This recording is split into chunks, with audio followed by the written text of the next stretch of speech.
Good morning, and this is the PIOJ quarterly press briefing, which will be starting at 11 o'clock.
Good morning, colleagues. Welcome to the PIOJ's preliminary estimate on the performance of the economy. We will be starting now. The procedures, as we normally have it, we invite everyone to hold your comments until after the Director General has made his presentation. And if you wish to speak in the room, then raise your hand and you'll be acknowledged. Aside from that, you can place your questions in the chat. We are monitoring and we will forward to the moderator. Our moderator today is Mrs. Rochelle. Right, over to Mrs. Rochelle. Thank you, Jeanette. Ladies and gentlemen of the media, key stakeholders of the Planning Institute of Jamaica, colleagues, good morning.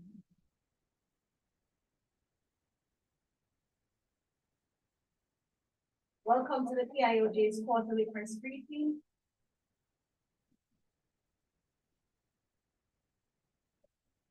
Let me start again. Hearing me clearly now?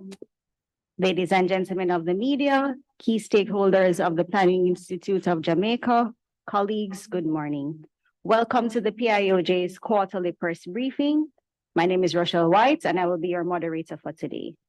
This morning's presentation by the Director General will include a preliminary overview of economic performance for the October to December 2023 quarter and short-term prospects for the economy, as well as an update on the development of an inclusive growth index framework, which was developed by the PIOJ. The Director General is being supported this morning by Mr. James Stewart, Senior Director for the Economic Planning and Research Division, and Ms. Kellyanne Murray, Economic Specialist within the PIOJ's Growth Inducement Program. Questions will be taken once Dr. Henry has concluded his presentation. DG, the floor is now yours. Thank you very much, Rochelle. Good morning, everyone.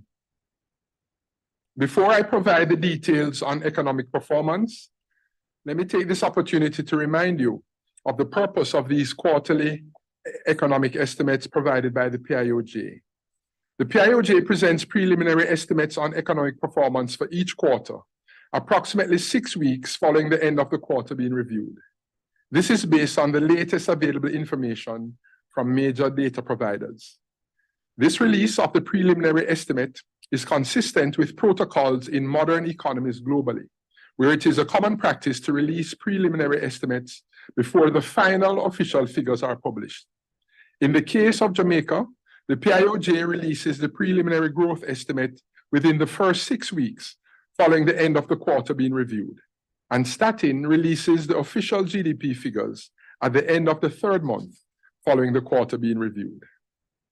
The preliminary outturn is used by various stakeholders, including our international development partners, the private sector, as well as the government, for whom the magnitude and direction of sectoral performance is critical to inform planning and policy-related decisions.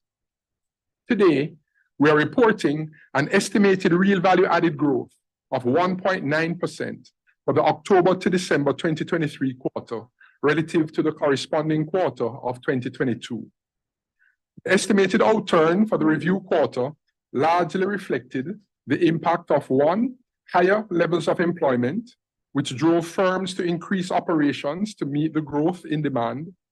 2, increased productive capacity in the mining and quarrying industry, which facilitated an increase in alumina production. And 3, increased consumer confidence associated with the perceived favorable prospects for job opportunities. Real sector developments. Developments in the goods producing industry. The goods producing industry is estimated to have expanded by 2.3%. due to improved performances in 3 of the 4 industries, namely agriculture, forestry and fishing, mining and quarrying, and construction. Agriculture. Real value added for the agriculture, forestry, and fishing industry was estimated to have grown by 2.4%. This improvement reflected an increase in hectares reaped by 0.9% and higher output per hectare for 5 of 9 domestic crop groups. The outturn was in response to higher demand particularly from the hotels and restaurants industry. The industry's performance was driven by higher output in all subcomponents of the industry, with the exception of animal farming. The other agricultural crops component was estimated to have grown by 1.3%, reflecting higher production in 6 of the 9 crop groups, namely other tubers up 7.6%, plantains up 7%, legumes up 6.4%, vegetables up 3.2%, yams up 3.2%, and cereals up 1.4%. Higher output was recorded for traditional export crops, which grew by 10.6%, largely driven by increased production of cocoa, up 16.9%, coffee up 30.9%, and banana up 9.6%, which outweighed a 35.7% decrease in sugarcane production to 18,632 tons. Post-harvest activities were estimated to have improved by 30.2%, largely reflecting the increases in coffee and cocoa production. Animal farming was estimated to have contracted by 1% due to lower broiler meat production, down 2.2%, which outweighed an 8.3% increase in egg production. Further growth within the industry was constrained by heavy rains between November 16 and 18, 2023, that resulted in flooding, particularly in eastern parishes such as St. Thomas, St. Mary, and St. Catherine, which recorded reduced output. Mining and quarrying. Real value added for the mining and quarrying industry increased by an estimated 23.6%, reflecting an expansion in alumina production as crude bauxite production declined. Alumina production grew by 32.9% due to increased capacity utilization at the Jamalco refinery. The alumina capacity utilization rate increased to 39%, up 9.6 percentage points compared with the corresponding quarter of 2022. Crude bauxite production fell by 27%. Consequently, the bauxite capacity utilization rate decreased to 32.7%, down 12.1 percentage points. Manufacturing. The manufacturing industry was estimated to have contracted by 0.3%, stemming from lower output in the sub-industries, food, beverages, and tobacco, and other manufacturing. The decline in the food, beverages, and tobacco sub-industry reflected low production for rum and alcohol, down 32.1%, sugar, down 59.3%, edible oils, down 5.8%, dairy products, down 10.9%, and poultry meat, down 2.2%. Further declines were tempered by increases recorded for edible fats, up 20.8%, molasses, up 14.6%, and carbonated beverages, up 21.5%. The downturn in the other manufacturing sub-industry reflected reduced production for most petroleum products surveyed. Data for the October to November 2023 relative to October to November 2022 periods revealed that lower production was recorded for gasoline, down 32.7%, fuel oil, down 8.7%, turbo fuel, down 25.8%, and automotive diesel oil, ADO, down 26.5%. Declines were also recorded for salt, down 4.5%, plastic products, down 20.1%, and aluminum sulfate, down 36.5%. The decline in the other manufacturing sub-industry was tempered by higher production of cement, up 7%, and fertilizer, up 24.2%. Construction. Real value added for the construction industry was estimated to have expanded by 1.4%. The industry's performance was reflected in an increased supply of cement and asphalt, as well as higher real sales from firms that operate within the construction industry.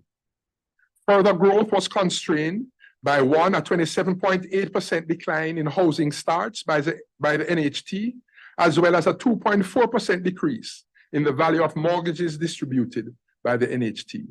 Two, reduced disbursement from JPS, which dispersed $4.8 billion, down from $4.9 billion in the corresponding quarter of 2022.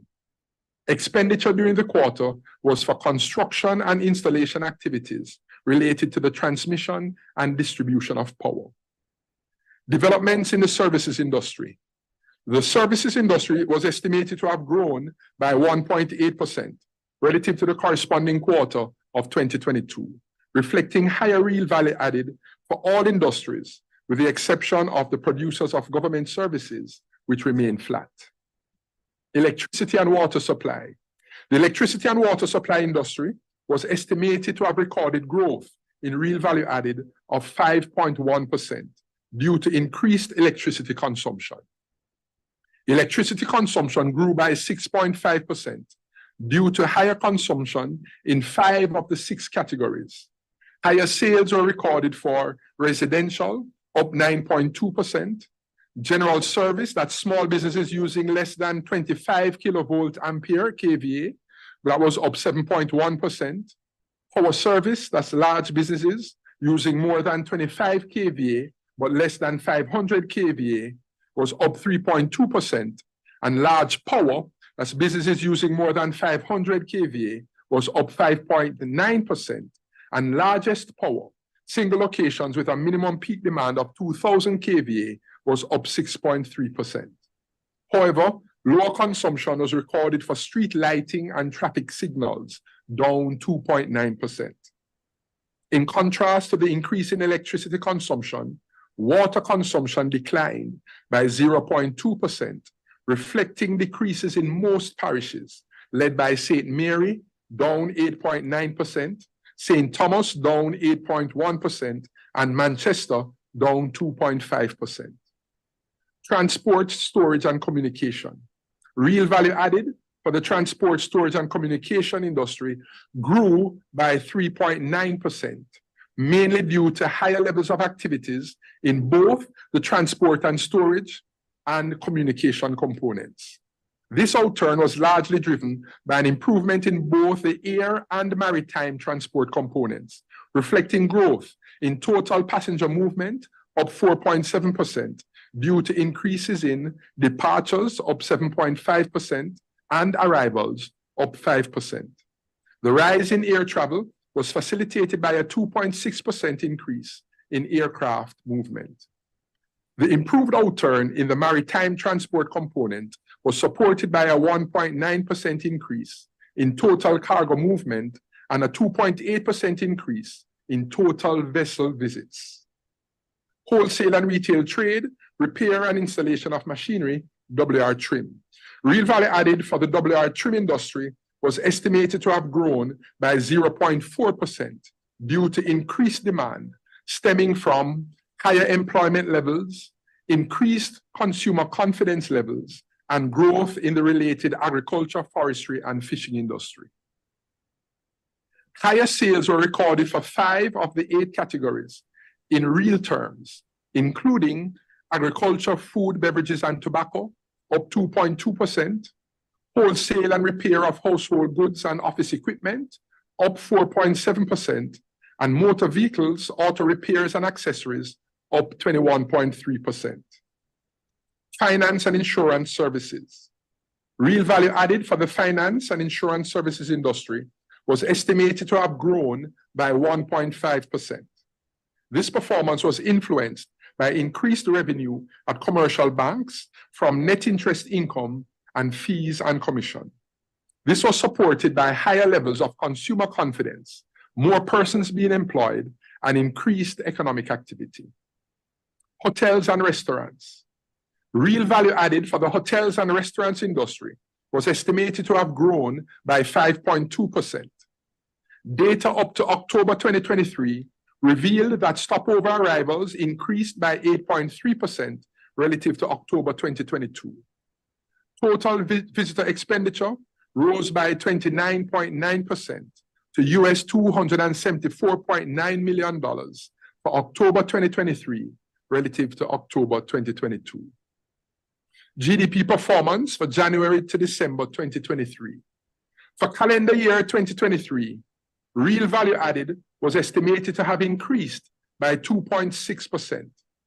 This reflected higher real value added for both the goods producing industry, up 2%, and the services industry, up 2.9%.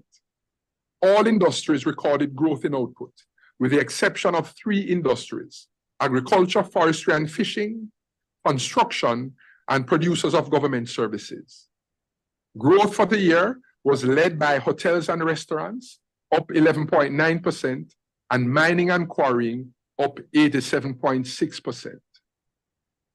The employment update. Regarding the employment outturn, Statin has already provided an update on the labor force survey for October 2023. And as such, we will not present a detailed report on this area. The highlights for the month of October 2023 will be compared with the month of October 2021, since no labor force survey was fielded in October 2022.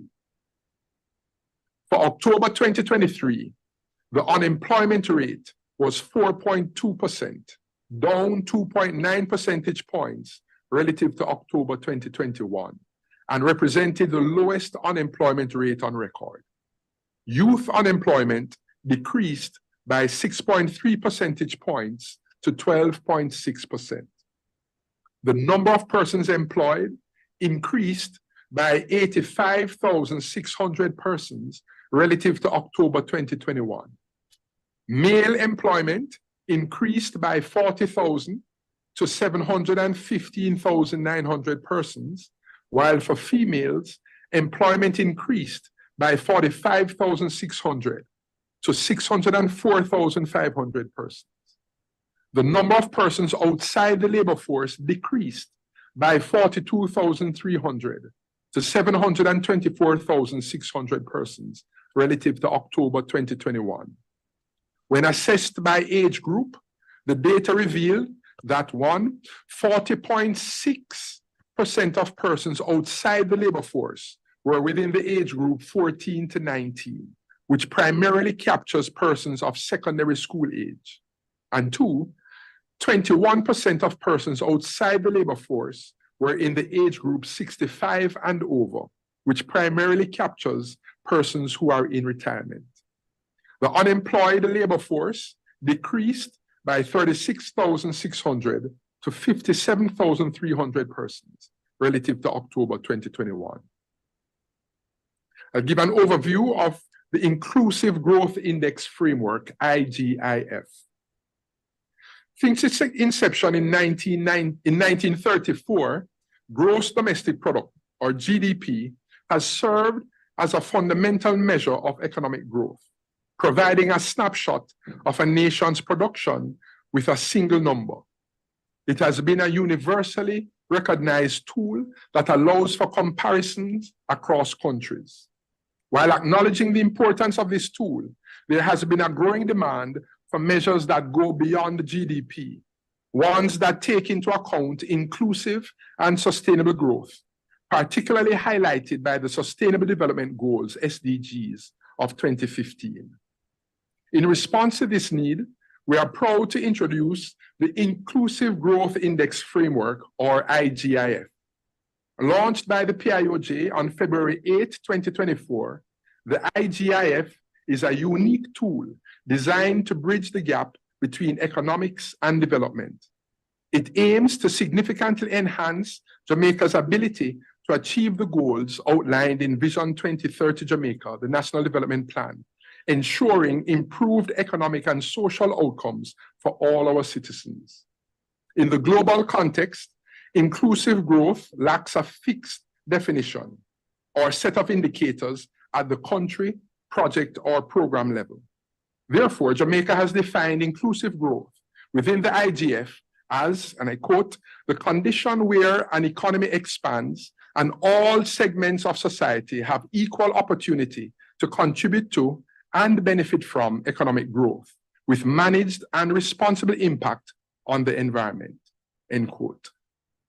The IGIF encapsulates this definition through 7 key pillars: health, human capital, environmental quality, wealth, equality and equity, safety and security, and poverty reduction.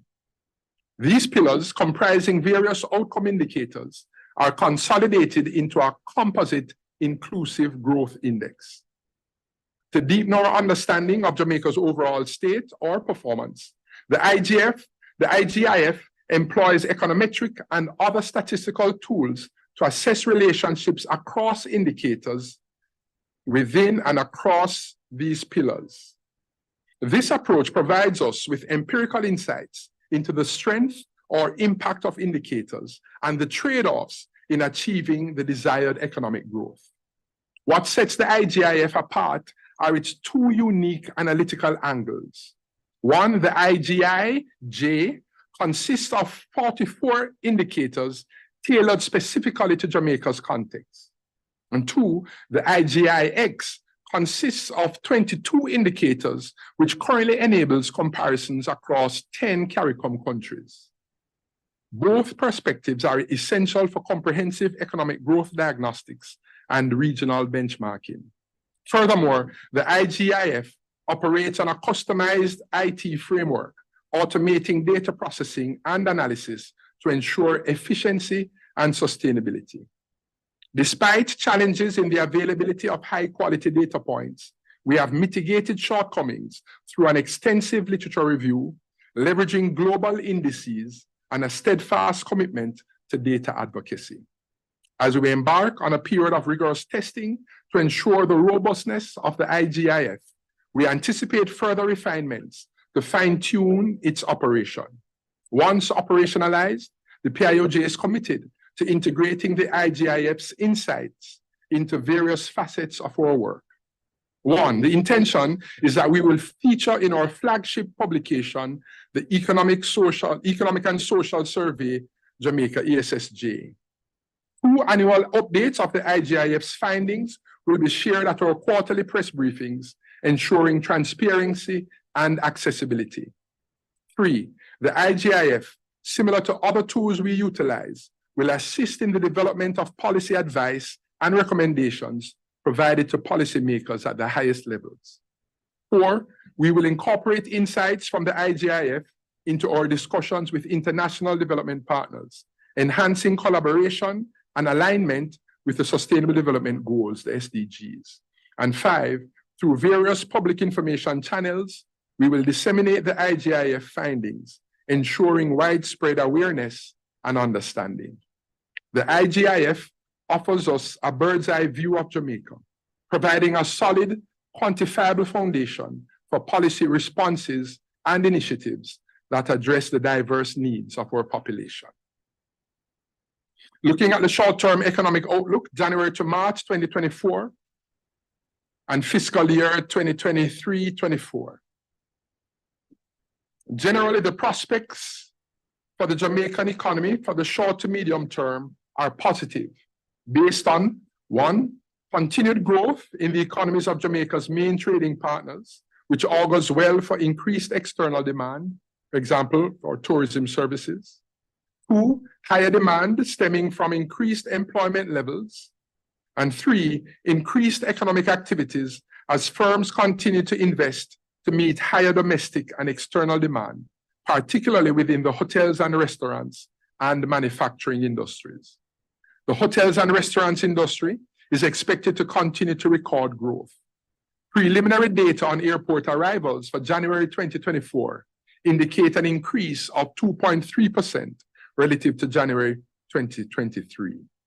The downside risks to this positive outlook include plant downtime due to relatively aged equipment in major industries, adverse weather conditions, and weaker than projected growth in the economies of Jamaica's main trading partners, which may temper the external demand for Jamaica's goods and services. Within this context, economic growth is anticipated for the remainder of fiscal year 2023-24. For the January to March 2024 quarter, growth is projected to be within the range of 1.5% to 2.5%, resulting in a fiscal year growth that is April 2023 to March 2024 in the range of 1.5% to 2.5%. So in summary, preliminary data indicate that the Jamaican economy continued to register growth in this new growth phase, having fully recovered to pre-COVID levels of output in the previous fiscal year 2022-23. Critical to capitalizing on this new phase and generating higher levels of growth in the short to medium term is increased productivity. Productivity refers to how much output, that is goods and services, can be produced per unit of input, for example, labor. Productivity levels in Jamaica have been underperforming relative to other countries over the last 40 years. Using data from the World Bank, the PIOJ assessed countries with productivity levels close to that of Jamaica in 1980. These countries were the Republic of Korea, Malaysia, the Dominican Republic, Peru, Paraguay, and St. Lucia. In examining the evolution of productivity up to 2018, the data revealed a divergence in the evolution of labor productivity for the 7 countries. The labor productivity for the Republic of Korea, Malaysia, and St. Lucia were approximately 5 times, 2.5 times, and 1.9 times the size of Jamaica, respectively, by 2018, although they are all similar in 1980. This historical look on labor productivity growth between Jamaica and its comparators from 1980 to 2018 identified issues that Jamaica needs to address to close the productivity gaps. These include addressing gaps in 1, innovation, speaking to research and development, and collaboration between stakeholders in embracing disruptive ideas. 2, education, speaking now to the adoption of digital skills among the active population and the training of staff. And 3, efficiency, pay and productivity alignment, domestic credit and labor mobility.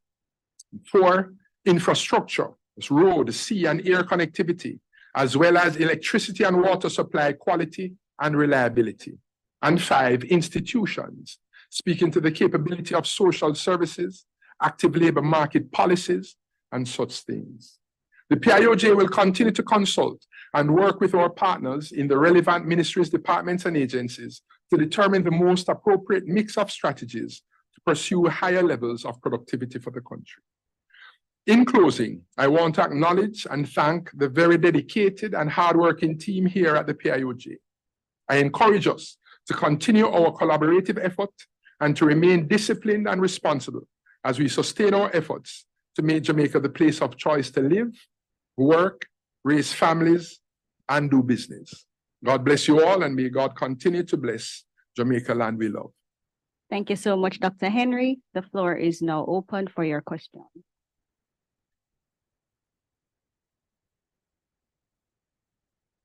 Okay, it appears we have no questions. Giving another 30 seconds for anybody who may have any questions they wish to pose.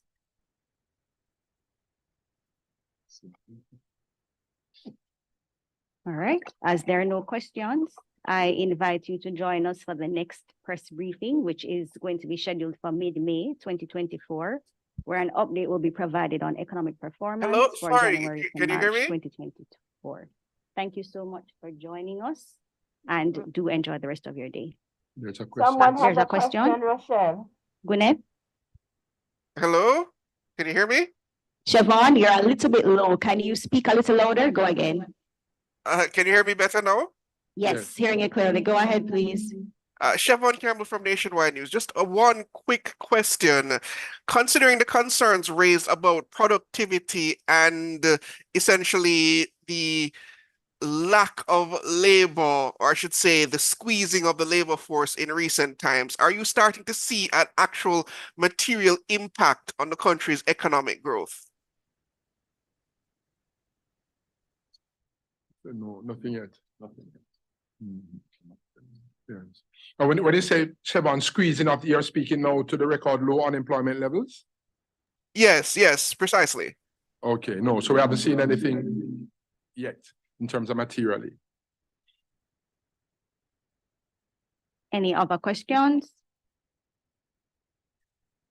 And so to build out on Chevron's point, and you're thinking that if you are challenged in terms of the labor supply availability, that can be offset if you upskill and reskill and enhance training so that the labor, even if it is fewer in terms of availability, they are more productive. You can enhance, adopt, integrate various tools to enhance productivity in terms of technology and the wherewithal to facilitate production of both goods and services. So it's not automatic necessarily that you would say, you could see a decline in terms of a fallout. We are going to be implementing, as we say, in building out a program to the government to try to enhance and increase productivity in the country. And that we expect will drive output levels. Thank you, DG. All right, I'm being told there are no other questions. So once again, thank you, Dr. Henry, for your responses. Thank you for the engagement, and we look forward to seeing you at our next press briefing.